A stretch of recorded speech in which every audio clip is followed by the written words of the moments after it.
Redcast, los mejores podcasts del mundo digital. Viajar es marcharse de casa, es dejar los amigos, es intentar volar. Volar conociendo otras ramas, recorriendo caminos, es intentar cambiar. Viajar es vestirse de loco, es decir, no me importa, es querer regresar.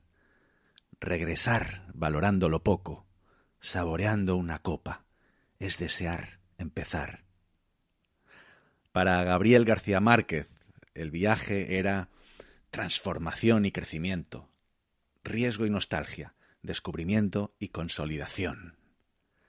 Para Isa, nuestra invitada de hoy, viajar supuso un punto de inflexión en su carrera, en su vida, en su oficio, en su forma de comprender el diseño. Hoy viajamos al diseño estratégico con Isabel Inés Casasnovas, alias Ludita, a bordo de su nave nodriza.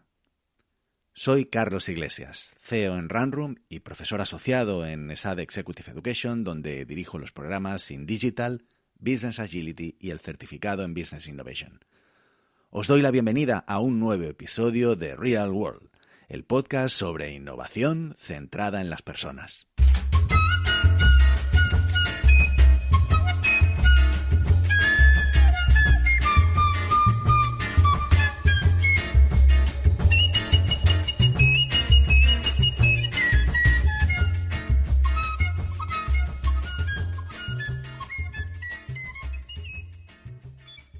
Nunca había arrancado un episodio del podcast leyendo un poema, así como nunca había publicado una entrevista tan personal e introspectiva como esta que vais a escuchar a continuación. Para obtener reconocimiento en los premios nacionales de innovación y diseño, hace falta precisamente viajar por la propia experiencia, rescatar los porqués de una vida, de una carrera, de un oficio. La trayectoria de Ludita mapea la evolución del diseño en estas dos últimas décadas, del diseño visual al diseño estratégico, enfrentando los problemas de la construcción de producto digital, la gestión de personas y equipos, la integración de roles. Isa comprende como nadie la importancia del colectivo, el poder del proceso y la fuerza de la comunidad. Te invito a acompañarnos en esta larga travesía. Sin prisas, pero sin pausas. A fuego lento. Bueno, pues aquí estamos por fin con Isa. Probablemente la conoceréis como Ludita. Así la conocemos mucha gente. Isa, bienvenida a Real World. Oh, muchas gracias. Es un placer. El placer es mío, de verdad que es un placer y un honor tenerte aquí. Actualmente eres capitana de la Escuela de Diseño La Nave Nodriza, formas parte de la red de diseño Ilios y eres cofundadora del colectivo Me We All. Uh-huh. A la nave volveremos en un ratito porque vamos a estar seguramente entrando y saliendo de la nave. ¿Qué es esto de Me We All? Pues Me We All somos un colectivo de gente que no nos conocíamos de nada, además, como nos juntó un amigo que sí que nos conocía a todas, pero que entre nosotras no nos conocíamos, y fue como una revelación que él tuvo de tenemos que hacer algo todas juntas basada en la teoría de la U, que no sé si la conoces. No la conozco. ¿No la conoces? No la conozco. Pues la teoría de la U es yo no soy experta, pero es una propuesta que surge del MIT, además, uh-huh. que muy vinculada a la teoría del cambio y a toda la teoría de diseño organizacional y bueno, todas estas teorías que hay ahora de lo complejo, ¿no? Uh-huh. Pero la propuesta es muy sencilla. Básicamente lo que viene a decir es que el punto más... O sea, que si queremos cambiar y desde el punto A hasta el punto B, el camino no es la línea recta, sino que hay que bajar, hay que profundizar, hay que conectar, hay que tocar con lo blandito, que digo yo, hay que soltar. Y eso te permite liberar energía para empezar a imaginar cosas nuevas, liberar, construir... Correcto. crecer, bla, bla, ¿no? Y entonces se llama la teoría de la U porque no es una línea recta, sino que baja para luego subir. Ok. Yo había oído hablar de la curva J, que creo que el concepto debe ser muy parecido. Debe ser bastante parecido. Sí, lo que pasa es que la J acaba con un stick así como exponencial para arriba, ¿no? Pero vamos, que es la misma idea. Correcto. ¿Y cuál es vuestro objetivo? Claro, el objetivo es acompañar a personas que están en ese proceso de cambio o que quieren reconectar o que quieren experimentar una transformación y no saben muy bien cómo hacerlo. Entonces, nosotros vamos adaptando esta metodología a las oportunidades que surgen de aplicarla. Entonces, en el caso, ahora tenemos una propuesta desde la nave, o sea, uniendo la propuesta de Miguiol y la nave nodriza, tenemos una propuesta muy orientada a gente que estamos en el mundo, en las industrias creativas y el mundo del diseño, sobre todo gente con dos visiones. Una es personas que consideran que, comillas, comillas, comillas, trabajan para el mal. Es decir, que piensan que no está alineado lo que profesionalmente hacen con lo que personalmente les importa. Pero también gente, pues a lo mejor de mi quinta, no sé, tú por ahí andas también, que tenemos... Sí. Pues que ya llevamos igual 20, 30 años en nuestra profesión, que nos quedan otros tantos y que a lo mejor es un buen momento para pararnos y hacer además como un proceso guiado en el que podemos reflexionar sobre hacia dónde queremos ir, ¿no? Y eso implica dónde estoy, qué traigo por inercia, cuáles son mis convicciones, qué me mueve, cuál es mi propósito, ¿no? Y qué cosas puedo soltar y qué cosas puedo integrar en mi narrativa, pero también en mi sistema de valores, en mis creencias, para todo esto que me queda por delante, que realmente sea significativo y esté alineado conmigo misma. Pues qué bonito, ¿no? Bueno, sé que en tu vida, digamos que las comunidades han sido bastante protagonistas, ¿no? Siempre han tenido protagonismo. Y me gusta mucho, es algo que me interesa y que luego creo que a ver si no se me va y vuelvo a retomar el hilo de las comunidades, porque es algo que a mí me interesa muchísimo y que siempre también he puesto mucho foco en ello. Cuéntame qué tipo de proyectos haces entonces en Ilios. Pues mira, en Ilios hacemos...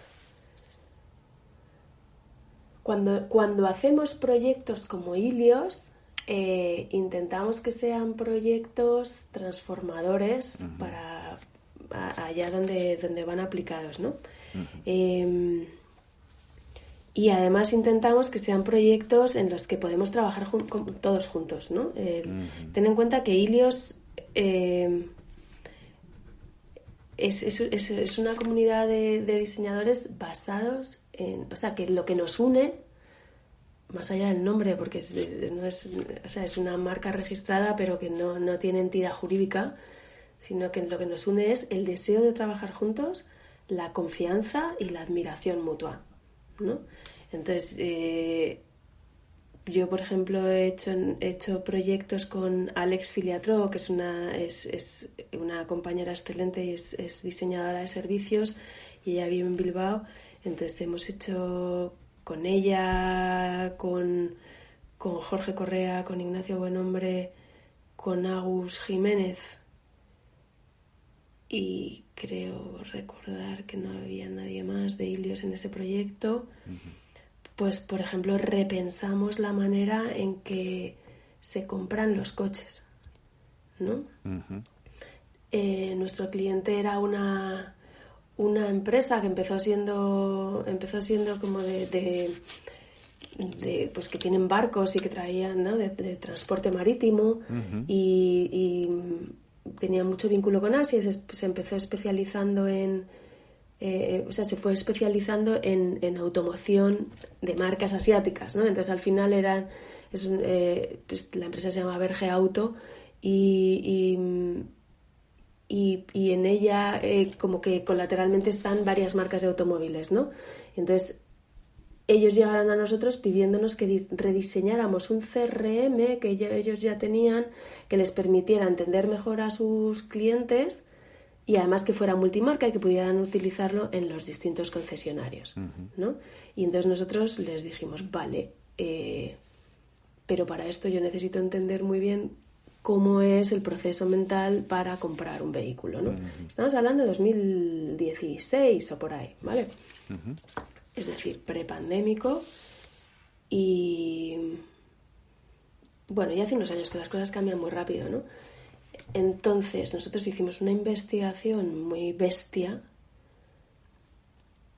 para entender todo esto y llegamos a tales conclusiones, o sea, las conclusiones fueron tan ricas, las conclusiones de la investigación fueron tan ricas que para cuando tocaba ya diseñar el CRM, el cliente se había olvidado por completo de que el acuerdo era diseñar un CRM, porque lo que habíamos hecho era crear unas herramientas que ayudaban a tomar decisiones estratégicas mucho más relevantes que lo que te puede aportar un CRM.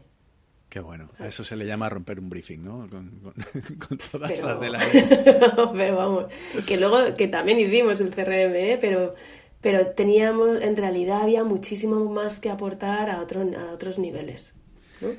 Y de hecho, una de las conclusiones de este informe era que se podía, o sea, era un poco macarra porque precisamente era confirmar que se podían vender coches sin concesionario perfectamente, y lo que hicieron fue accionar ese proyecto, como lo accionaron, y en menos de un año estaban vendiendo coches sin concesionario, mejorando. Creo que tenían un plan de negocio que no esperaban vender, o sea, tenían un año o dos como de cadencia como para asentarse, y en menos de 6 meses habían vendido un coche en 11 minutos. Qué bueno, qué bueno, qué bueno. En la web, o sea, que aquello fue increíble. Cambio, transformación, cooperación, comunidad, propósito, pasión por tu oficio, inconformismo. Llevamos, nada, muy poquitos minutos de conversación y yo creo que ya nos estás dejando entrever un poco cómo eres, ¿no? Y quién eres. Tú eres de formación publicista, arrancas en el 95 montando un estudio de diseño con tu hermana Ana, que bautizáis como Tisana. Entiendo que de taller, Isa y Ana, pues Tisana, ¿no? ¿Has visto? ¿Qué habéis pagado? Tal cual, esa es toda la lógica que hay detrás de estáis ahí como 5 buenos años, pues aprendiendo, desarrollando, ¿no? Y años más tarde entras en una multinacional alemana, en Software AG, a hacer, entiendo, diseño web, sobre todo, ¿no? Sobre todo la parte más digital. Y aquí... Sí, dime, cuéntame. En Software AG fui la primera diseñadora que entró en plantilla. En una empresa de miles, más de 1.000 personas, ¿no? En aquel momento, ¿o qué? En Madrid éramos unos 1.000, sí, vamos, en España éramos, sí, por ahí, cerca de 1.000, y yo era la única diseñadora, efectivamente. Qué bestia, ahí plantando una pica en Flandes.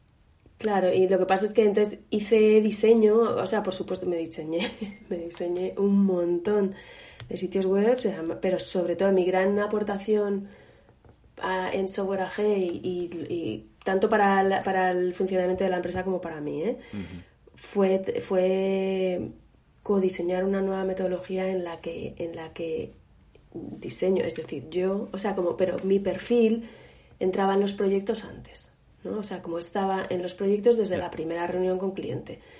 Y entonces eso lo trabajamos con el departamento de calidad, porque allí era como, ¿sabes? Como muy ingenieros, muy desarrollo de software, efectivamente. Sí.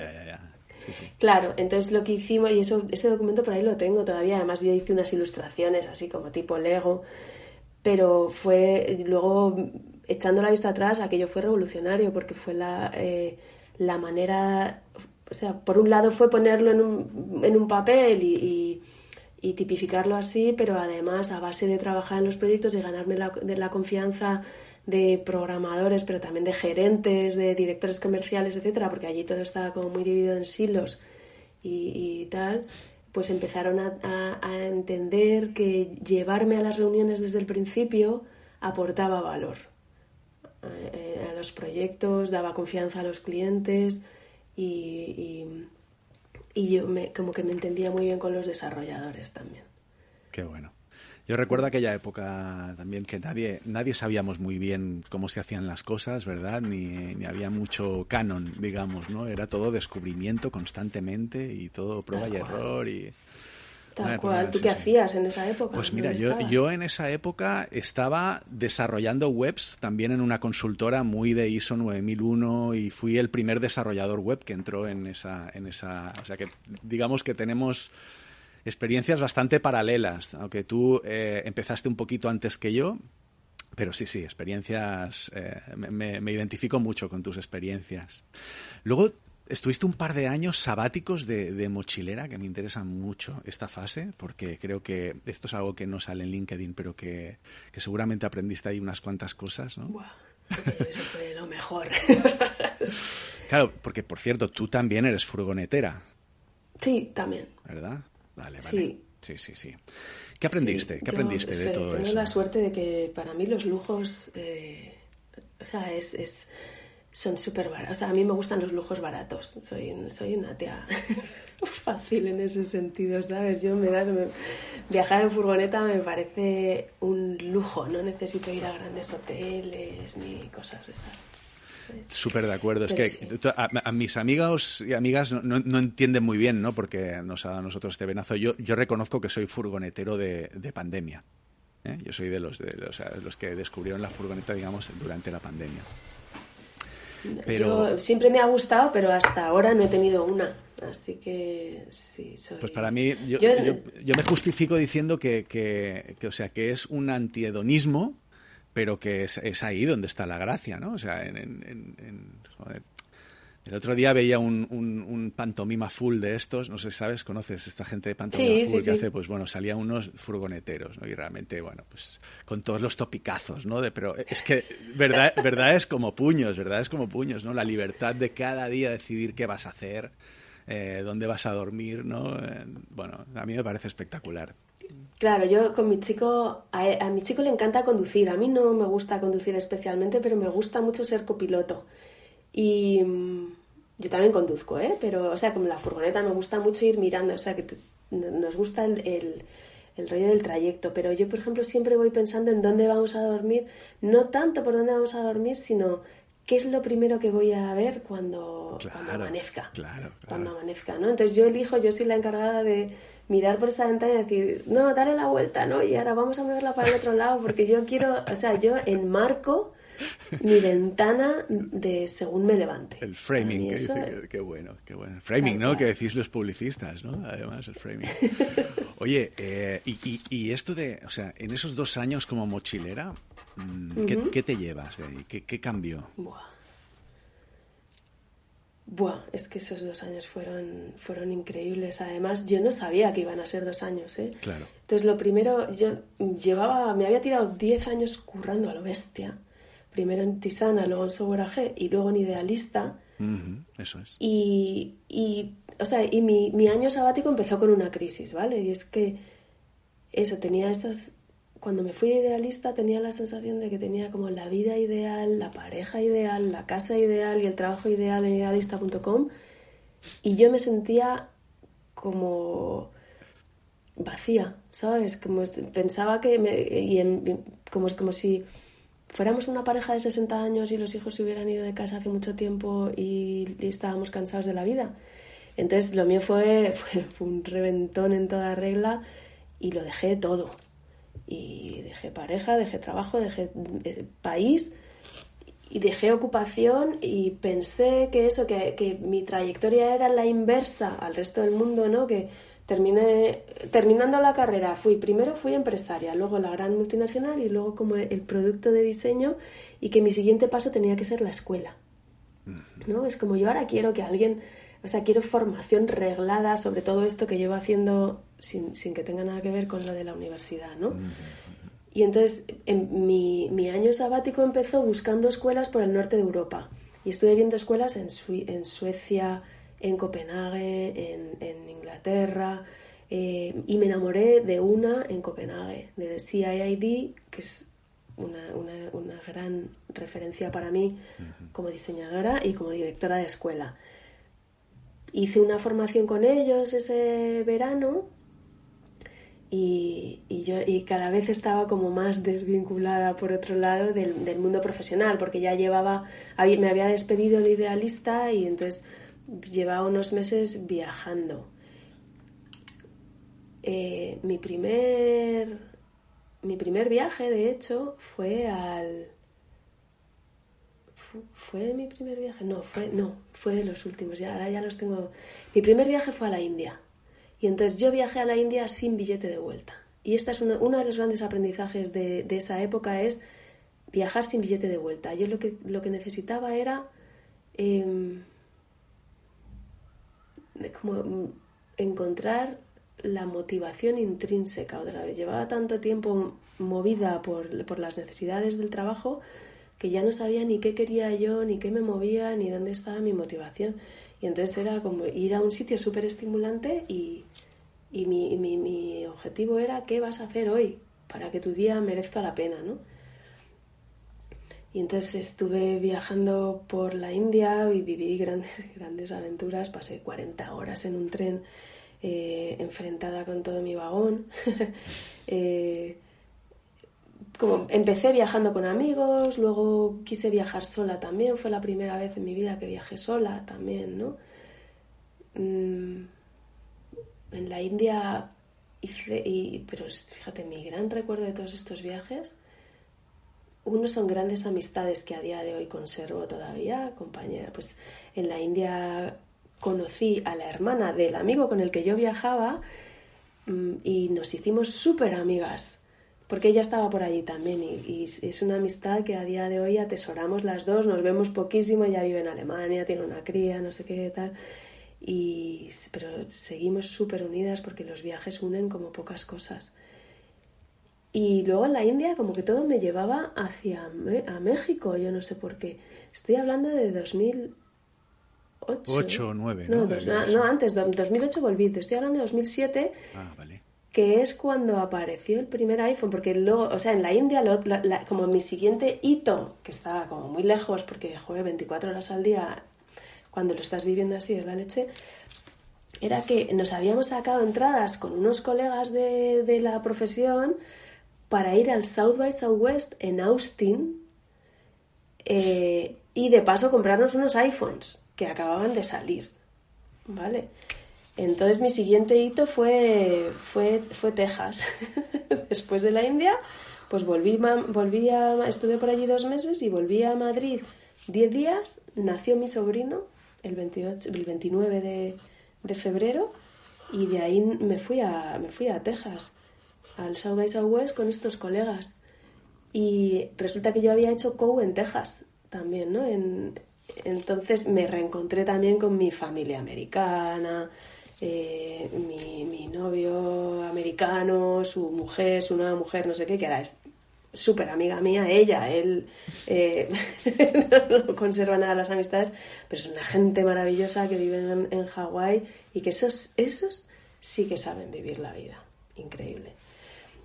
Y luego de ahí directamente me fui a México y en México no tenía billete de vuelta y me quedé 6 meses y aquello fue increíble y me cambió la vida. Pues en México viajé mucho, de muchas maneras distintas, con gente muy diversa. Y acabé llegando a un pueblito en el desierto, en San Luis Potosí, en una zona que no es especialmente famosa, pero que a mí me interesaba mucho porque tenía como un halo medio mágico y de plantitas poderosas. Y llegué a un pueblito y según llegué ahí pasaron cosas que me hicieron entender que yo ya me iba a quedar. Y me quedé 3 meses. Al final allí, ya te digo, en un pueblo que se llama Margaritas, donde conocí gente excepcional, me pasaron todo tipo de aventuras. Hice grandes amigos, o como dicen allí, compadres y comadres, que a día de hoy siguen siendo gente muy importante en mi vida. Qué guay, qué bonito. ¿Por qué volviste? Volví y primero se me acababa el visado. Pero bueno, eso es relativamente fácil de resolver, pero era como que tuve la sensación de que ya había tenido bastante, ¿no? Como que, bueno, pues como de etapa cumplida, ¿no? y claro, volví a Madrid en 2000... ¿2010?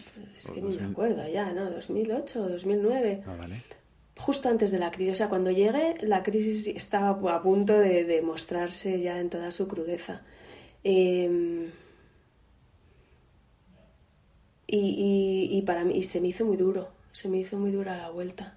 Entonces, antes de volver del todo, como de empezar a trabajar contratada en una empresa, hice un último viaje y me fui al Sáhara.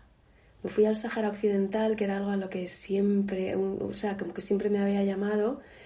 Y entonces esto fue una aventura también muy divertida porque tenía una amiga periodista mexicana que no podía ir. No sé si conoces un poco la situación del Sáhara, bueno, ahora está peor todavía, pero la situación del Sáhara Occidental pues era como una colonia española que los dejamos de la mano de Dios bastante abandonados y que están en guerra con Marruecos porque Marruecos ha ocupado todos sus territorios, viven en campamentos de refugiados en Argelia principalmente y tienen un ejército, pero en general son pacifistas. Entonces, bueno, ahora la situación ha cambiado, pero su forma de dar visibilidad a su problema a nivel internacional es principalmente a través de la cultura. Entonces, tienen eventos a lo largo del año, Artifariti, que es un evento artístico, y tienen otro de cine, que no me acuerdo cómo se llama, donde mueven a la comunidad internacional, a la comunidad artística, no sé qué, para que vaya allí, comprenda, o sea, entre en contacto con sus condiciones de vida, con la gente que vive allí también, y podamos difundir de alguna manera su historia y trabajar y ayudar, ¿no? Y presionar para que los gobiernos, sobre todo el gobierno de España, se comprometan a apoyarlos de alguna manera más institucional. Entonces, esta amiga iba a ir como periodista a Artifariti, que es eso, un encuentro de artistas que hacen obra de forma local allí. Ella no podía ir y entonces me mandó a mí. Entonces yo fui, y ahora se puede decir como si fuera periodista, me dio un curso rápido de cómo utilizar la cámara, la grabadora, no sé qué tal, para hacer entrevistas. Yo fui sin tener ni puta idea, acabé entrevistando al presidente del gobierno saharaui y como pues grabando todo lo que podía para que luego ella elaborara la noticia y que se iba a dar en todos los medios de comunicación mexicanos. Casi me mata porque yo como era la primera vez que lo hacía, lo que hice fue grabar mucho. Entonces vine como con 10 horas de material para una noticia que tenía que durar 2 minutos, ¿sabes? Ahora comete esto, ¿no? Y sintetiza. Claro, y era como, lo siento, tía. Ya que no ibas a tener mucha calidad, he optado por la cantidad. Pero vamos, aquello fue increíble. Total, ¿qué me traigo de todos esos viajes? Lo primero es un amor por el desierto, cosa que no sabía. El desierto mexicano, el desierto del Sáhara. Y en la India también tengo grandes recuerdos de la zona del desierto en la que estuve. Y es un lugar en el que, como seguramente la falta de referencias, o sea, hay tan poco que lo llenas tú, ¿no? O sea, que tu ser se vuelve algo muy relevante, ¿no? Y entonces importa lo que haces en cada momento, importa todo, como que es relevante cada gesto, ¿no? Y además, y a la vez no vales nada, ¿no? Es como el sol lo domina todo, los elementos, el agua es fundamental, ¿no? El fuego por la noche, es como que... Además hace tiempo, pues ya te digo que fuimos a comprar el primer iPhone, entonces no había smartphones en aquella época y realmente era un aislamiento total y entonces lugares tan de aislamiento en los que no queda más remedio que mirarte a ti misma y preguntarte las grandes preguntas de la vida y responderte con las pequeñas cosas de la vida, ¿no? De cómo conseguir la comida, de qué vale ser diseñadora de experiencia de usuario en el desierto mexicano. De nada. ¿De qué vale tener una tarjeta Visa en el bolsillo? de nada. Y ni siquiera te vale tener un billete de 500, solo te vale lo que tenga en cambio. Por ejemplo, uno de mis grandes aprendizajes en México era ese, ¿no? Muchas veces no había cambio, y si no hay cambio, tu dinero no vale. Entonces es lo pequeño, es todo a una escala mucho más pequeña, y a la vez la dimensión de la conexión con el planeta, con los elementos, lo domina todo. Qué bueno, qué auténtico, ¿no? Eso sí que es el valor, ¿no? El valor es lo que es de verdad, ¿no? Efectivamente, yo en México, cuando llevaba un mes ya viviendo allí, me hicieron una intervención y me dijeron, bueno, ¿y tú qué? O sea, que sí, que está muy bien que pagues tus 4 pesos de la habitación y que te des unas vueltas por aquí y que vengas de casa en casa saludando y somos todos muy colegas, pero ¿tú qué vas a aportar? Y fue como, hostia, tío, ¿sabes? Qué fuerte, ¿no? ¿Cómo que qué voy a aportar? Nunca me han exigido que aportara como viajera, ¿no? Y es como, y lo que yo sé hacer además aquí no vale de nada. Entonces, pues en realidad sí, pues tienes contactos, ¿no? Tienes cerca gente que tiene plata, ¿no? Que puedes ayudar a financiar proyectos aquí. Entonces fue maravilloso aquello, porque entonces me empecé a involucrar en los proyectos que estaban en marcha. Y pues movilicé gente en España para que me ayudaran a conseguir, a ver si les podíamos poner unos repetidores para que de alguna manera tuvieran un wifi, ¿no? ¿Sabes? Aquello con las latas de Pringles y no sé qué. Y además acabé dando un curso de fotografía a los niños y las niñas más pequeñas. Y entonces eso generó que durante luego los siguientes 2 o 3 años estuve recogiendo cámaras de fotos digitales y mandándolas para allá. Y otro proyecto que había empezado mientras yo estaba allí, que estuve participando también, como de bioconstrucción de cisternas de captación de agua de lluvia. Pues luego conseguí financiación en una parroquia también de aquí, de Madrid, y durante años también se estuvo financiando. Total, que al final sí que aporté, pero si no me hubieran hecho esa intervención de, bueno, ¿y tú? Aparte de estar por aquí pululando, ¿qué vas a aportar? Pues no hubiera establecido esos vínculos también que al final que al final definen de otra manera tu relación con el territorio y con la gente. Preguntas poderosas, ¿eh? Vaya aprendizaje, Isa. Joder, qué envidia. Sí. Qué envidia. Sí. No me puedo imaginar cómo fue pues ese cambio de nuevo vital, ¿no? En 2010, si no me equivoco, entras a Secuoyas con un reto profesional ya de nuevo otra vez en la vorágine de lo profesional, ¿no? Supongo que después de tanto tiempo y tantas experiencias de otro mundo, literalmente, ¿no? Pues vuelves para montar la experiencia de usuario, ¿no? El equipo de UX, definir metodologías de trabajo. ¿Cómo fue ese reto? Pues fue duro, me costó. Pero vamos, era un reto. Yo creo que ese también es el espíritu de ser diseñador o diseñadora, que es tírame un reto. como si fuéramos perros, que te tiran un hueso, pues lo mismo, ¿no? Es como tú tírame un reto y me lanzo. Y entonces ahí mi reto, efectivamente, en ese momento yo entré en Secuoyas para montar el área de experiencia de usuario, que ya de alguna manera lo habían tenido, pero luego se habían reinventado. Y entonces estuve muy entretenida montando el equipo. Y ahí trabajé con Pilar Esteban, con Orse Olsen, con Isabel Casanova, que eso fue muy gracioso también porque nos llamamos prácticamente igual. Y fue la época ese fue el momento en que las nuevas metodologías del diseño empezaron como que llegaron a las consultoras, ¿no? Entonces estaban las empresas que habían liderado hasta entonces y que eran vanguardia, tipo Designit, que todavía se llamaba DNX, sí, o de Cocktail, que de alguna manera también era un poco punta de lanza en estos temas. Uh-huh. Y entonces las que éramos un poco más pequeñas o las que llegábamos un poquito después empezamos a desarrollar también nuestros propios departamentos de experiencia de usuario, nuestras propias metodologías, bueno, no nuestras propias metodologías, pero sí como para ir definiendo cómo encajaba dentro de los equipos, ¿no?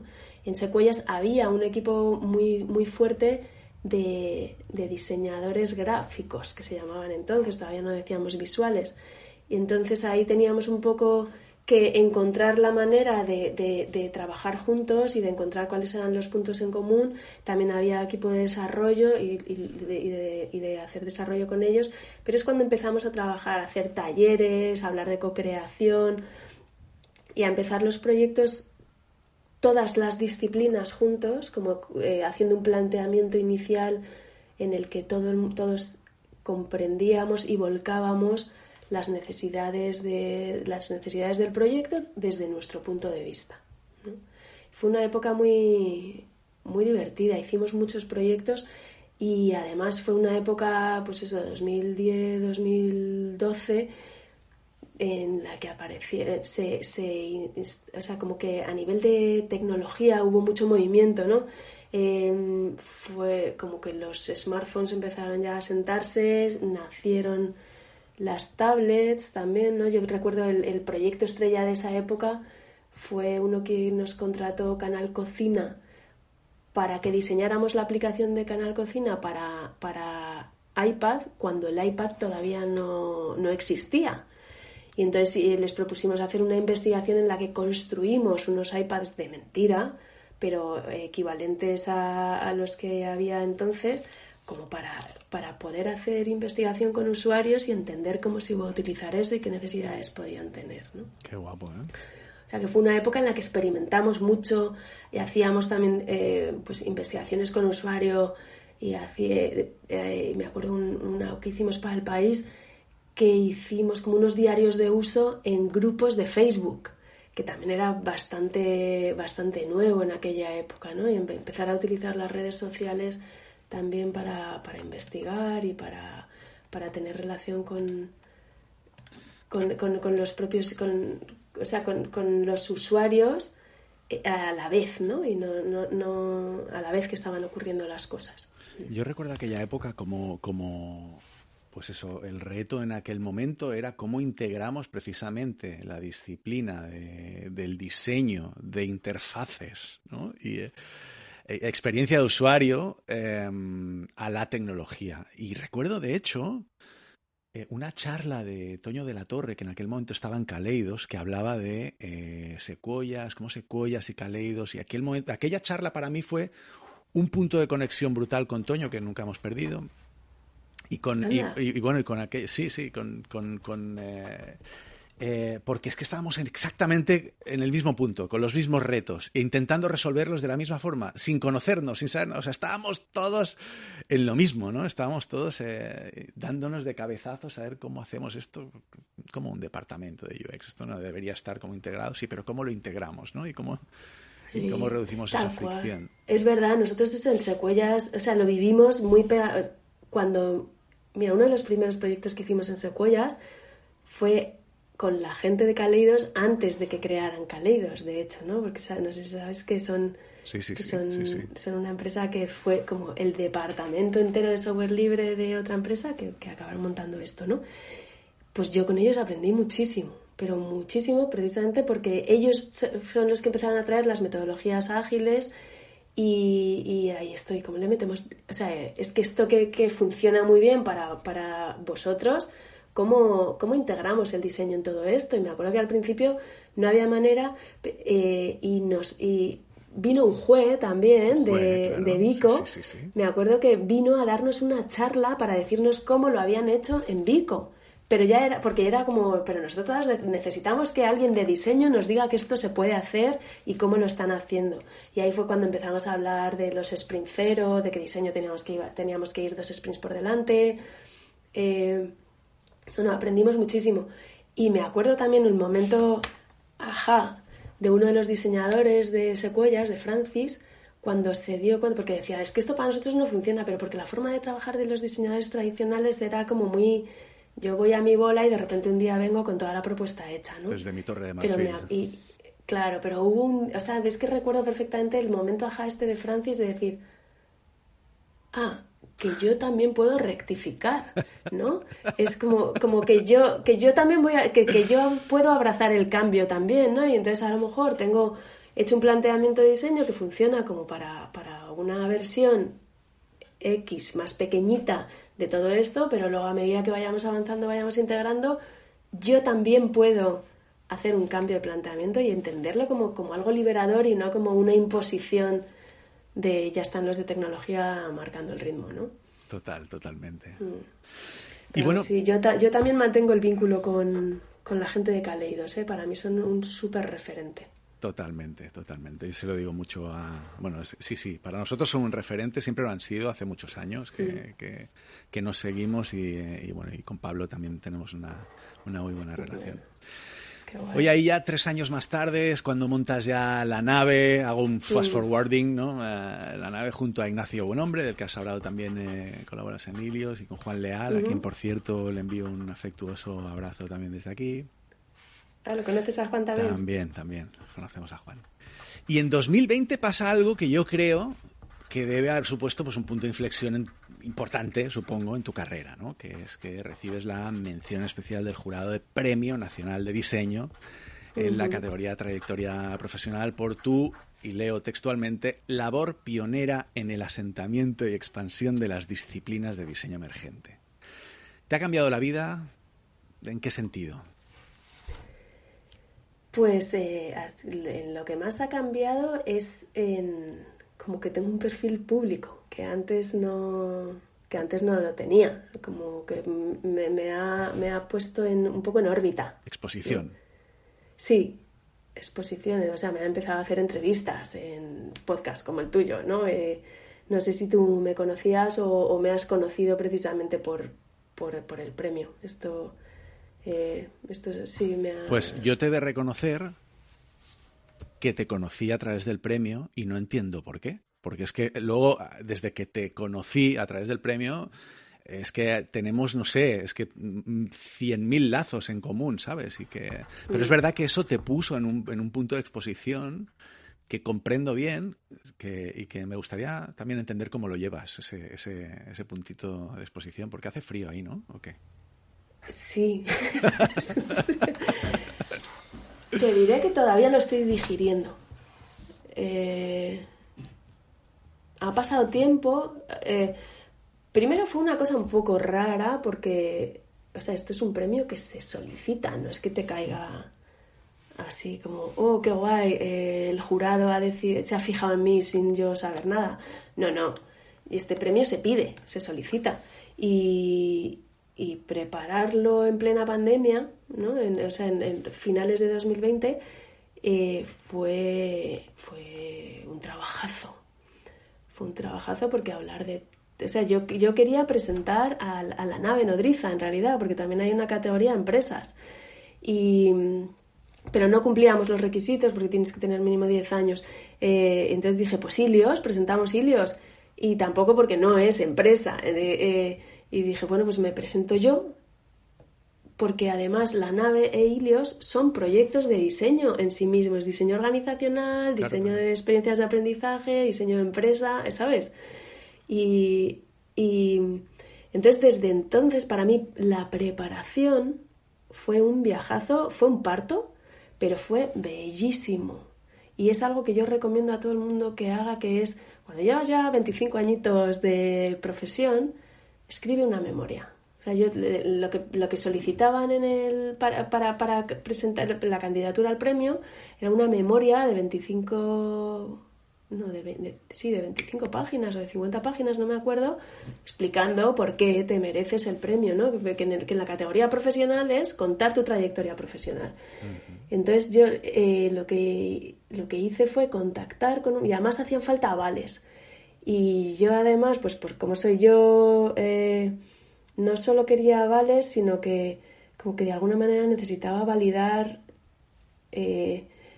los pasos que había dado, ¿no? Entonces empecé a contactar con gente con la que había trabajado en Software AG, en Sequoias, pues en la escuela esta también, ¿no? Unos para avales y otros para traer su testimonio, porque yo estaba hablando de una disciplina de diseño que no existía en los premios nacionales de diseño. De hecho, es que no encajaba. Había también como una memoria visual, ¿no? Y es como yo no soy diseñadora visual. Entonces, toda mi memoria gráfica, en realidad, eran fotos de gente poniendo post-its, de estrategias, de diagramas, de metodologías, ¿no? Entonces, como que de alguna manera necesitaba la validación o el testimonio externo para que, pensando en si esto se lo tengo que contar a un jurado que no conoce o que no llama diseño a lo que yo hago, ¿cómo lo hago, ¿no? Entonces fue precioso el contactar con toda esta gente y recordar todo esto y armar toda una narrativa que daba sentido a lo que en el premio llaman las nuevas disciplinas del diseño, que ya no es el diseño digital, es que también es el diseño estratégico, el diseño organizacional, el diseño de experiencias de aprendizaje, etcétera. Totalmente.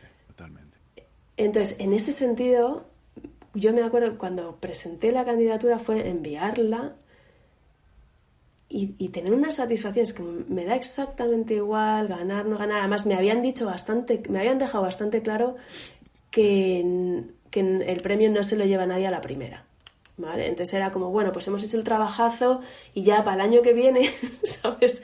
Le damos forma. Y de hecho mi memoria no es muy allá gráfica, o sea, gráficamente mi hermana Ana, además cerramos un círculo, mi hermana Ana con la que había montado Tisana, que es diseñadora gráfica, es la que se hizo la maqueta y la que le dio forma y todo eso, y fue preciosísimo trabajar con ella. Y si no hubiera sido por ella, no lo hubiéramos presentado ni bien ni a tiempo. Qué bonito. Así que toda la tarea de preparar la candidatura fue precioso y fue casi un viaje al desierto, ¿sabes? Como fue reconectar y recontarme a mí misma de una nueva manera, y darme cuenta que mi trayectoria profesional es la historia de una profesión que no existía cuando nosotros empezamos, ¿no? Y de una generación de gente y tú has entrevistado a unos cuantos, ¿no? Astudillo, Javi Cañada, Gorriti, Juan Leal, Ignacio Buenombre, Ana Núñez, Isa Casanova, Torres Burriel, no sé, un montón de gente que estábamos ahí cuando se empezó a hacer la tecnología y éramos los que pensamos que nos interesamos más por la usabilidad y lo que los usuarios necesitaban que por la parte estética de la web. Y tecnológica. Y tecnológica también, sí. Yo siempre te escucho hablar, pues bueno, del impacto del diseño en las personas, en las empresas, en la sociedad, ¿no? Son temas que, bueno, están ahí, ¿no? De forma latente. Hablemos del solucionismo tecnológico. ¿Te parece? Venga, vamos para allá. Por ir suave. Venga, empieza tú. Vale, empiezo, venga. Porque parto de un mundo pues donde asumimos que el progreso de la humanidad pasa por la innovación tecnológica, ¿no? Y después pues nos encontramos con aberraciones como pues tecnologías que puntúan a personas que están en centros penitenciarios para saber cuándo van a poder, ¿no?, tener la libertad condicional, o este tipo de cosas, ¿no? Hay herramientas que con todos los sesgos que llevan implícitas, ¿no? Que nos puntúan también para adquirir un trabajo, ¿no?, que te puede cambiar la vida, ¿no? Decisiones que al final impactan, tienen un impacto clarísimo a nivel social, ¿no? Entonces, de acuerdo. Los tecnólogos, yo me considero un tecnólogo, yo nunca pienso en mí mismo como un diseñador, pese a que probablemente es lo que se parece bastante a lo que soy, ¿no? Pero vengo de la rama de la tecnología y yo me reconozco como, ¿no? Yo siempre he entonado ese mea culpa, ¿no? Vale, los tecnólogos pecamos de tecno-optimistas, ¿no? Para quien tiene un martillo todos son clavos, ¿no? Pecamos, ¿no? Todos vemos un problema y esto la tecnología lo podría resolver súper bien, ¿no? Pero vale, y ahora también entono el mea culpa desde el punto de vista del diseño, ¿no? Por esa parte de diseñador que también tengo, ¿no? ¿Qué pasa con los diseñadores? ¿Cómo puede ser esto? ¿No se supone que las herramientas tecnológicas que diseñamos están centradas en el usuario? ¿No es suficiente hacer ese trabajo de customer-centric, ¿no? User-centric, decimos, ¿no? Para evitar este gran problema. Un tema ligero, como ves, Isa. ¿Qué te planteo? Yo creo que estamos tan atrapados en un sistema que parece la única manera de hacer las cosas que cuesta hacerse otras preguntas, ¿no? Yo he tenido discusiones serias con compañeros y compañeras de profesión que ante las... ¿Sabes? Que dicen, bueno, ya, sí, es verdad que esto es poco útil o es poco customer-centric, ¿no? O user-centric o planet-centric, si me apuras. Pero claro, es que de algo hay que comer. Es como, ostras, tío, no somos el colectivo profesional que no tiene de qué comer, ¿no? Entonces, creo que lo que pasa es que tenemos muy poquito pensamiento crítico y muy pocos modelos y referentes que nos permitan ir por otros caminos. Por eso, pues hemos hablado de Kaleidos, ¿no? Precisamente Kaleidos es una empresa que ha explorado nuevos caminos y que antepone su idea, su propósito y su idea de un mundo mejor a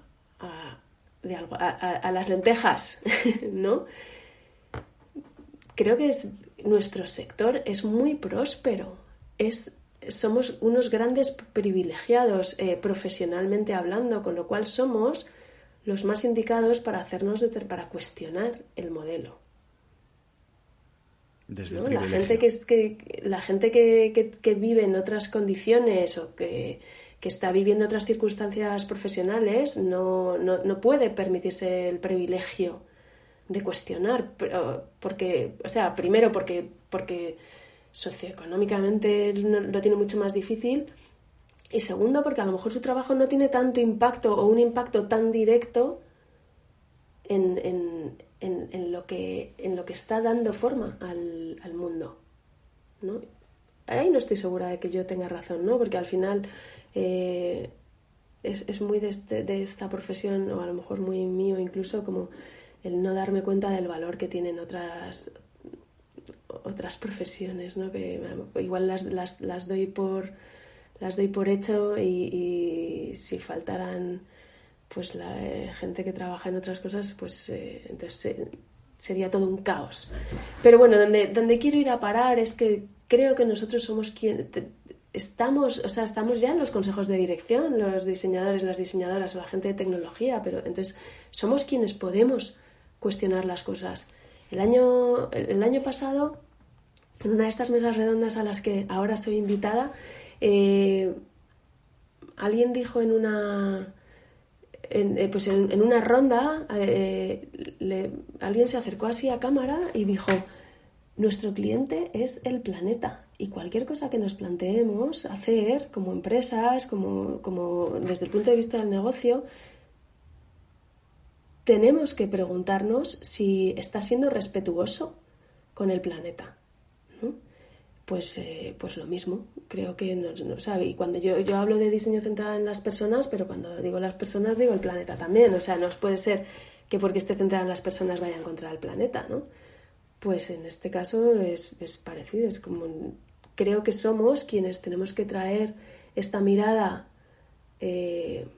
más respetuosa con el usuario y con el planeta. Y la tecnología, es que si lo bueno de la tecnología es que todo es posible, ¿no? Entonces que también, y las metodologías ágiles nos permiten iterar y abrazan el cambio y nos permiten equivocarnos y de forma sencilla pues ir adaptando a una realidad un poco más. Para mí la clave es decir que es respetuosa. Los diseñadores, las diseñadoras, los diseñadores deben ser agentes del cambio. Uh-huh. Un buen diseñador, una buena diseñadora debe ser activista. Yo tengo, fíjate, tengo mis dudas. Conozco gente tan comprometida. Mira, esto no. Yo ahora estoy en excedencia, pero soy estudiante de la Escuela de Trabajo de Procesos y Democracia Profunda de Barcelona. Mis compañeras de clase o de la escuela son las más activistas, las más feministas, las más independentistas, las más... son unas tipazas, porque además casi todos son mujeres, te puedes imaginar. Entonces yo tengo mucho respeto, siempre me he movido en los márgenes del activismo. O sea, yo soy, para los activistas, soy una capitalista de libro, y luego en entornos más tradicionales, más adaptados o más menos rebeldes, ¿normativos? Más normativos, me parece bien. Yo soy la rebelde, ¿no? Entonces yo no me considero activista, me considero que tengo un rol, y además me ha pasado toda la vida porque soy la tercera de 4 hermanas. Soy un poco un puente, ¿no? Entonces siempre estoy un poco incómoda en todos lados porque no encajo del todo bien. Esto durante mucho tiempo para mí ha sido un problema y lo he vivido con dolor y con ¿no? Como con insatisfacción, ¿no? De joder, que es que no encajo, que es que me tengo que esforzar más, es que... ¿verdad? Y ha llegado un momento que me he dado cuenta que es al revés, que es un privilegio, porque soy bienvenida en los dos mundos, que eso es algo muy difícil, y en ambos puedo llevar un poquito del mensaje del otro lado, con lo cual de alguna manera quiero imaginar que eso permite que se vayan fortaleciendo los vínculos, acercando las posturas, o por lo menos conociéndose, ¿no? Isa, yo es que te escucho, de verdad que me siento todo el rato como muy identificado con muchas de las cosas que dices, ¿no? Y aparte creo, sinceramente, y me vas a permitir que utilice la palabra grosera, éxito, ¿no? Pero creo que parte del éxito que has tenido en la vida viene precisamente de tu comodidad en la liminalidad, a ver si lo digo bien, ¿vale? O sea, en espacios liminales, ¿no? Y ante la incertidumbre, y precisamente el tener un billete de ida y no tener uno de vuelta, y decidir cada día dónde vas a dormir y dónde vas a poner el framing, es parte de una personalidad que necesita constantemente cuestionarse, ¿no? Y que necesita constantemente... hostia, yo creo que eso es eso es muy sano, y eso te lleva a lugares liminales e incómodos, por lo tanto, porque no tienes certezas, pero que tienen preguntas muy poderosas, y a lo mejor no respuestas que no lo son tanto, pero desde luego preguntas súper poderosas. Entonces me siento como muy... Me atrae mucho eso, un poco de tu escenario, de lo que veo, de lo que haces y de tu trayectoria, y te agradezco que lo compartas tan guay. Oye, y muchas gracias. Te quiero muchas preguntar... gracias, porque yo... Dime. No, por favor. No, decía que gracias porque para mí yo soy yo todo el rato, o sea, no sé ser de otra manera, y en ese sentido es como qué guay que esta forma de ser y de estar como que viene muy bien en este entorno profesional. O sea, yo digo muchas veces que a mí mucho más que la carrera, que ni siquiera he ido a por el título, ¿sabes? Lo que me ha marcado para ser como soy y hacer lo que hago en la manera en que lo hago es que yo fui scout de pequeña, ¿sabes? Que he ido de campamento y de pequeña, pues yo, de los 8 a los 20 y tantos. Y son como las competencias de entonces son muy útiles para esto. Pero como que ha coincidido porque si no fueran muy útiles para el momento en el que vivimos, pues yo estaría sufriendo un mogollón, supongo, tratando de adaptarme a algo que no es no es lo que está en mi naturaleza. La mochila llena de cositas. Yo además creo que nos dedicamos a resolver problemas complejos, ¿no? O nos enfrentamos a la resolución de problemas complejos. Y creo que también vivimos en una especie de burbuja donde la exposición al final lo que refleja es... ¿Cómo lo explico esto? Lo que quiero decir es que por lo general buscamos certezas, ¿no? O sea, es una tendencia bastante intuitiva, ¿no? Quiero certezas, ¿no? Y para resolver problemas complejos es que no hay respuestas simples, digamos, ¿no? Precisamente yo creo que los problemas complejos están dentro del terreno de lo liminal, porque precisamente ahí es donde, ¿no? Entonces, me parece que, sinceramente, creo que no puedes ser un buen diseñador, no sé si diseñador, o no puedes ser un buen, te diría, un consultor, no puedes ser un buen mentor, no puedes ser un buen acompañante, no puedes ser si no estás cómodo en estos escenarios, ¿no? Y me parece que eso es fundamental, y yo creo que también eso se refleja mucho en cómo planteáis las cosas en la nave nodriza, por ejemplo, ¿no? Cómo planteáis. Me gusta mucho que, bueno, tú decís que la nave nodriza es una escuela de diseño donde no se viene a aprender, no se viene a estudiar, ¿no? Se viene a aprender, ¿no? Y creo que entiendo el significado por ahí. Para mí tiene que ver con eso, ¿no? Estamos explorando formas de aprender, porque eso es parte del diseño, ¿no? Y tenemos que entender. No sé, habla de la nave nodriza. Claro, en la nave decimos, en la nave no se estudia, se aprende. Y nosotras aprendemos todo el rato también. O sea, como te decía antes, esta profesión no existía cuando nosotros empezamos a trabajar, con lo cual la hemos ido construyendo a proyecto, porque el diseño es una disciplina proyectual. Entonces, cuando montamos la nave nodriza, la pregunta que desde entonces domina es ¿cuál es la mejor manera de aprender esto? Y eso es diseño puro y duro, ¿no? ¿Cuál es la mejor manera de utilizar esto? ¿Cuál es la mejor manera de resolver este problema, ¿no? Y así abordamos todo en la nave. Pero además, a medida que van cambiando, que las disciplinas van tomando forma, la forma de aprenderlo también cambia. Por eso nosotros hablamos mucho más de aprendizaje que de enseñanza. O yo veo en las escuelas normalmente se habla de formación. A mí eso me da muchísimo respeto, ¿no? Podemos hablar un poco en general, las formaciones de la nave, cosas así, pero yo no siento que yo forme a nadie. En la nave no formamos en el sentido tradicional de yo tengo todo el conocimiento y te lo cuento a ti, pequeño padawan, que no sabes de esto, ¿no? Hay también un fluir de roles que es una de las cosas más poderosas y más bellas de la nave nodriza. Y es que cualquiera que sea una eminencia en un tema puede ser estudiante en otro, ¿no? Y puede ser el aprendiz. Entonces, nosotros es una disciplina, o sea, que desde el diseño no habíamos aprendido a enseñar, ¿no?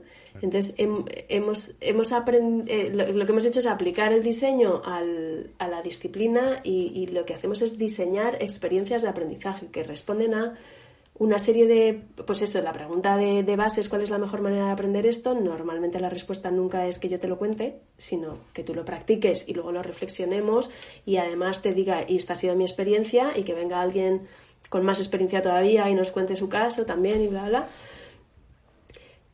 Y eso implica también, como que implica una serie de parámetros que nosotros empezamos a tener ya muy claros, ¿no? Y uno es el espacio seguro de aprendizaje. Y en su momento dimos con este local que tenemos en Lavapiés, que es como un poco un buque insignia, de hecho es a lo que mucha gente llama la nave. Pero en realidad la nave es un concepto y de hecho en pandemia la nave como tal ha dejado de ser utilizada como espacio de aprendizaje y hemos encontrado la manera de crear, de seguir teniendo espacios seguros de aprendizaje en lo que nosotros llamamos lo remoto, porque no nos gusta, cuando hablamos de online es una cualidad del medio, pero en realidad para nosotros ese espacio es el espacio remoto, ¿no? Está el presencial y el remoto. Entonces esa es una de las cosas que yo creo que en la nave hacemos fenomenal y que para nosotros es básica, que tiene mucho que ver con los cuidados, ¿no? Igual que en el trabajo cada vez, o sea, a nivel sociedad los cuidados cada vez se entiende más que están en el centro de tantos procesos y que, hablando de lo liminal, hablemos de los cuidados, ¿no? Pues en la nave cuidamos mucho eso, acompañar el proceso de aprendizaje de cada persona, tener espacios seguros de aprendizaje, como visibilizar el fluir de los roles.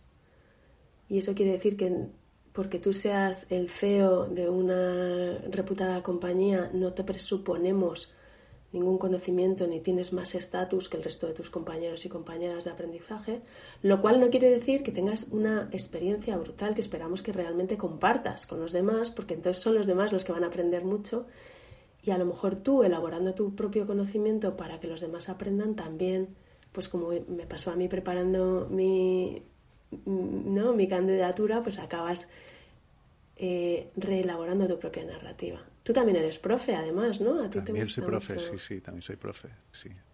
Yo siempre digo que tengo como una doble vida, ¿no? La parte de la dirección de Runroom, pero sí, la parte docente. Mi madre es profe.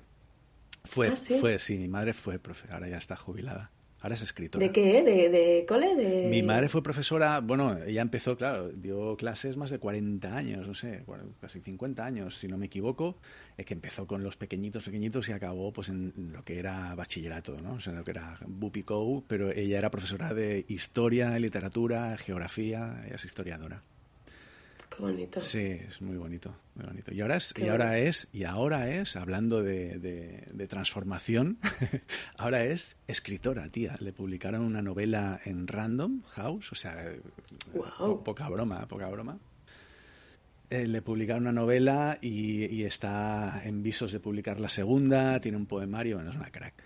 Mi madre es una crack. Qué maravilla. Le voy a dedicar este episodio a ella, ¿no? Ya que estamos hablando de ella. Sí, ¿cuándo vas a entrevistar a tu madre? Hostia, qué buena idea. Es que me parece como un poco... Me da un poco de pudor en el sentido de que es como muy hablar de mí y de yo y de lo mío y de no sé qué, pero es verdad que, bueno, oye, no lo sé. Me lo pienso, ¿vale?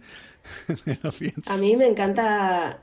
O sea, me parece que para conocer bien a alguien tienes que conocer un poco a su familia, ¿no? Que yo enseguida estoy preguntando, pero ¿tienes hermanos, tienes padres, tienes hijos, tienes primos, ¿no? Gente que al final son la gente que más nos ha marcado y nos marca la vida, ¿no?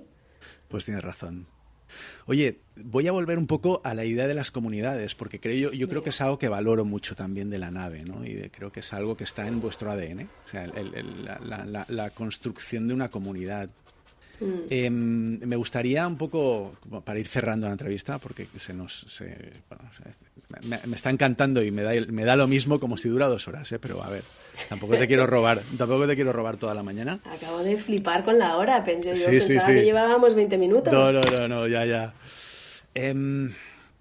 Oye, ¿por qué son importantes las comunidades? ¿Y cómo las gestionas? Las comunidades son importantes porque, o sea, en general las comunidades son importantes porque somos animales sociales y nos necesitamos unos a otros. Para mí, además, yo profesionalmente en este sector, porque esta profesión no existía cuando empezamos, fue precioso cómo nos apoyamos unos a otros. Antes he mencionado a un montón de gente, me he dejado fuera a otras tantas personas súper importantes, ¿no? Astudillo, Luis Villa, Alberto Romero, Nacho Puel. Toda esa generación empezamos trabajando, o sea, como juntándonos para compartir conocimiento e ir armando las bases de la profesión, decirnos lo que nos pasaba en los proyectos, lo que aprendíamos, lo que leíamos, ¿no? Las lecturas, a quienes seguíamos, etcétera. Llegábamos a las redes sociales, 40, 60, 80 personas a la vez. Así entramos en Twitter, así entramos en Facebook, así entramos en tantas otras redes que luego se han quedado en otras cosas, ¿no? Entonces, yo no concibo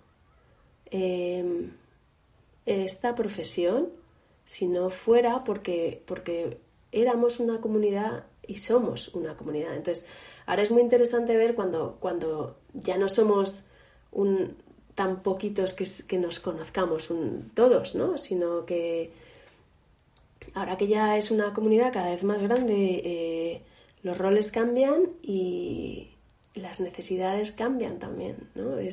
Cada vez hay gente con más experiencia y cada vez hay más gente que está donde estábamos nosotros hace 5, 10, 15, 20 años. Y entonces es cómo acompañar a todo esto y cómo darle un sentido y cómo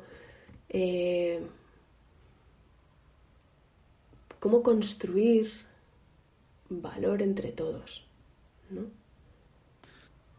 Entonces hay una parte que como somos los que llevamos ahí desde el principio, tenemos más experiencia y yo creo que eso implica una serie de responsabilidades y luego hay otras que no sabemos, porque esto supongo que llevará pasando toda la vida en las nuevas profesiones, pero como nosotros somos nuevos en esta, pues hay cosas que van surgiendo, hay necesidades y casuísticas que van ocurriendo sobre la marcha.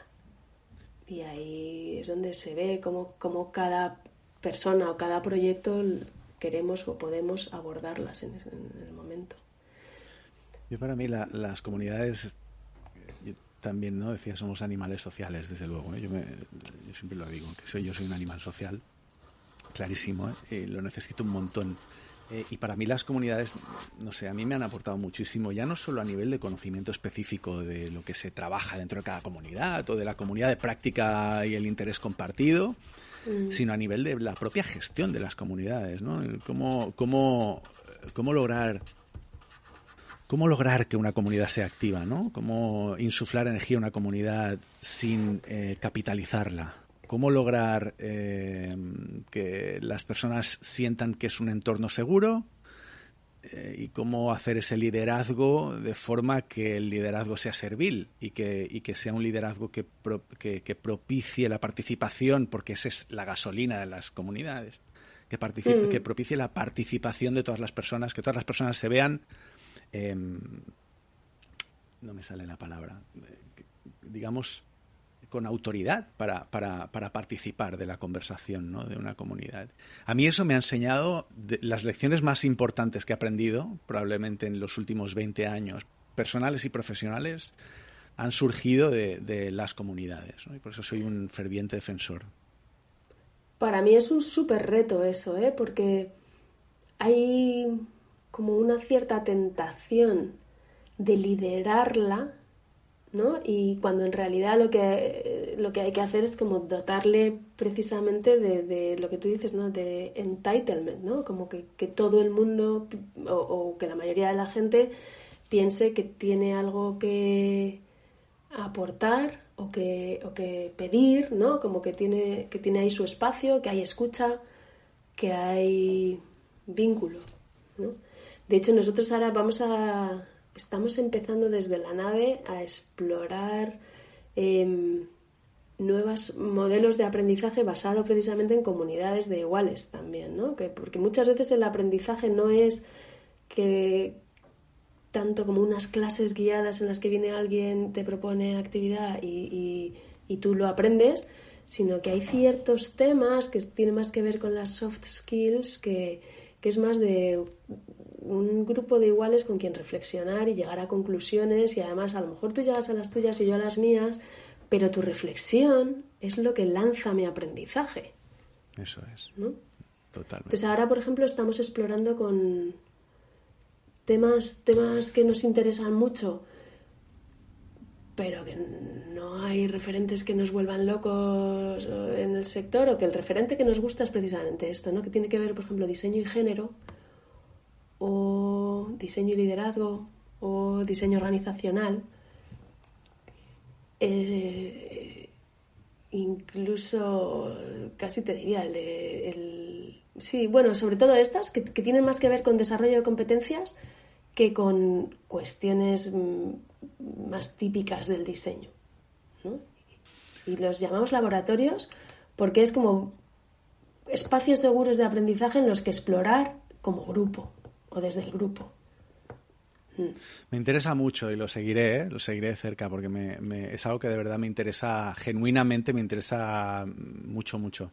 Una de las cosas que he aprendido igual, bueno, como aprendizaje propio que yo me he llevado, ¿no? Es que las comunidades, para que funcionen bien, necesitan un rol de jardinería, digamos, ¿no? Alguien que esté haciendo jardinería de la propia comunidad, ¿no? Y ese rol de jardinería tiene que ser súper generoso, en el fondo, ¿no? Tiene que ser... es muy difícil, ¿no? Porque al final tenemos que desaprender un montón de cosas. Tú decías... ¿no? Porque otra de las cosas típicas que pasan con las comunidades es que enseguida queremos instrumentalizarlas y convertirlas en una asociación. Y entonces tener el presidente, el vicepresidente, tesoreros, el no sé qué, no sé cuánto, ¿no? Porque eso es lo que de alguna forma hemos aprendido, que sucede de forma natural, ¿no? Que las cosas ganan una estructura, si quieres, normativa y se aceleran hacia un lugar, ¿no? Y eso gana peso y eso gana soporte. Y lo que yo he aprendido es que no hace falta, que eso es todo eso es, son accesorios innecesarios, que en realidad lo único importante es que la gente, entitlement, ¿no? Era la palabra que no me salía en castellano, ¿no? Que la gente se sienta entitelmendeada a poder participar y eso sí requiere jardinería, y yo creo que inteligencia, un tipo de jardinería muy específica que sepa cómo insuflar esa energía a la comunidad. Estoy totalmente de acuerdo, y es verdad que está la tentación todo el rato de instrumentalizarla. Yo intento no hacerlo, tampoco tengo tiempo para hacerlo y tampoco hemos contratado a nadie ni le hemos pedido a nadie que lo haga. Y hay veces que es muy frustrante porque es como, me encantaría que aquí hubiera más actividad, más tal.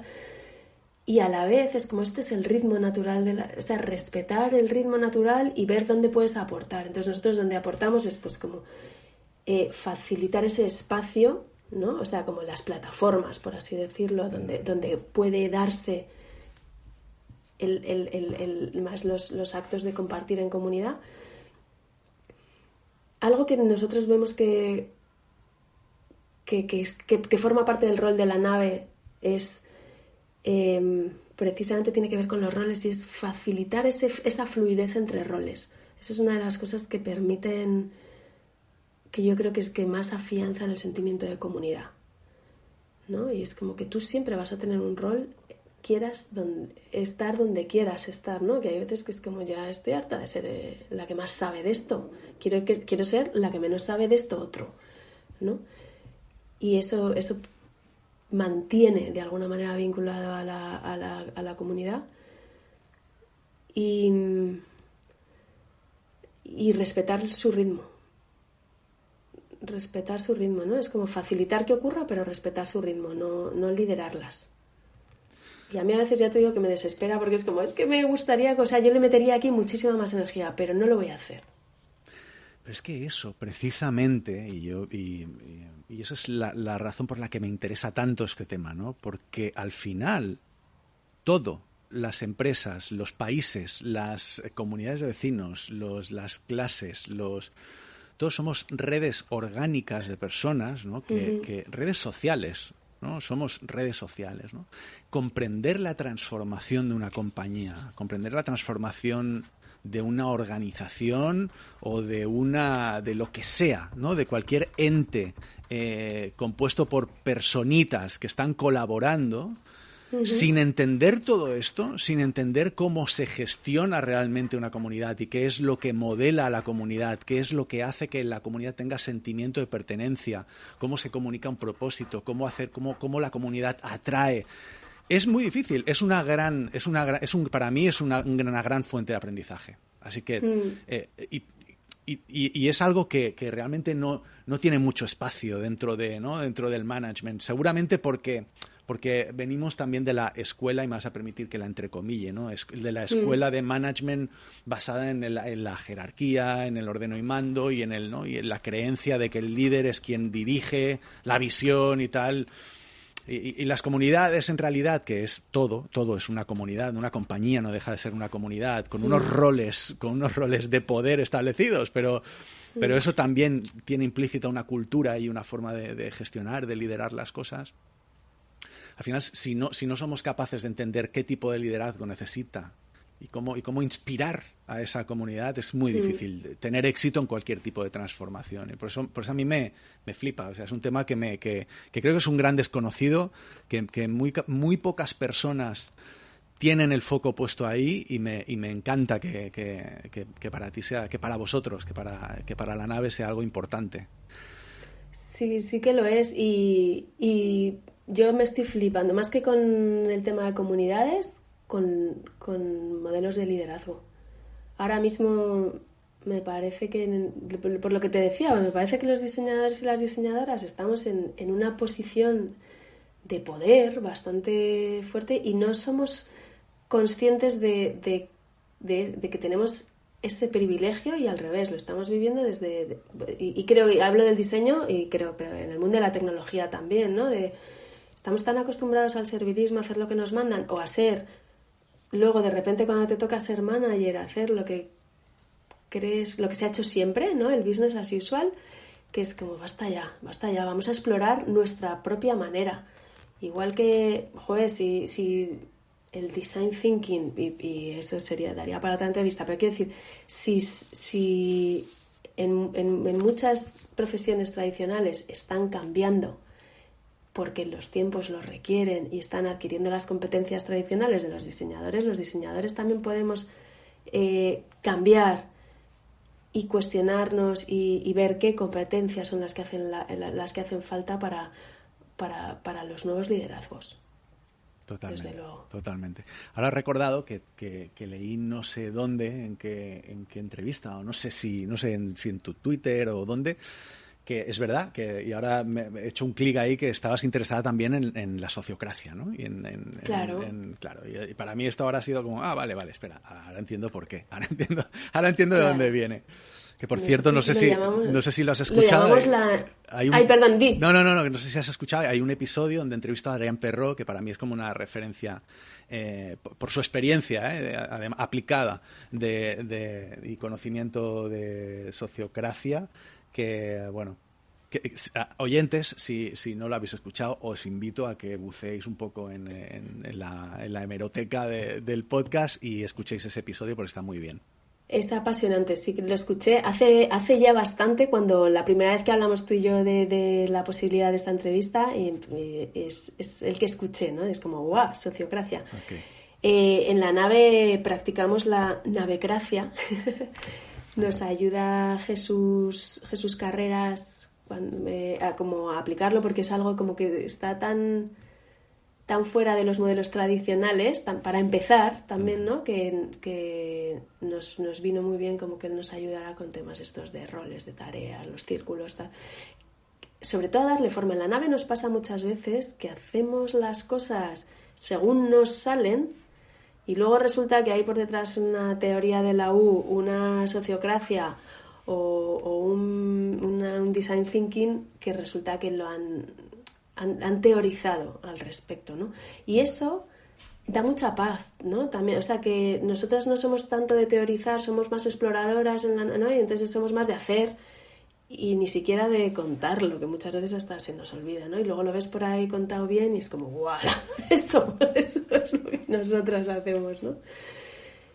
Pero sí, no nos sentíamos como en nuestra forma de organización. O sea, una cosa somos los socios fundadores con leal y buen nombre, ¿no? Y cómo se impulsó la nave nodriza, y otra cosa es luego en el día a día del funcionamiento, que ahora somos pues, todas mujeres además, con Daniela, Marisa, la otra Isa y yo, y luego una comunidad gigantesca de gente que va tomando distintos roles en función del momento, ¿no? Y eso en el modelo tradicional, o sea, tú imagínate la de gente que trabaja en la nave coordinando, dando clases, facilitando, bla, bla, y ninguno son empleados, ninguno necesita el dinero que cobran en la nave para vivir.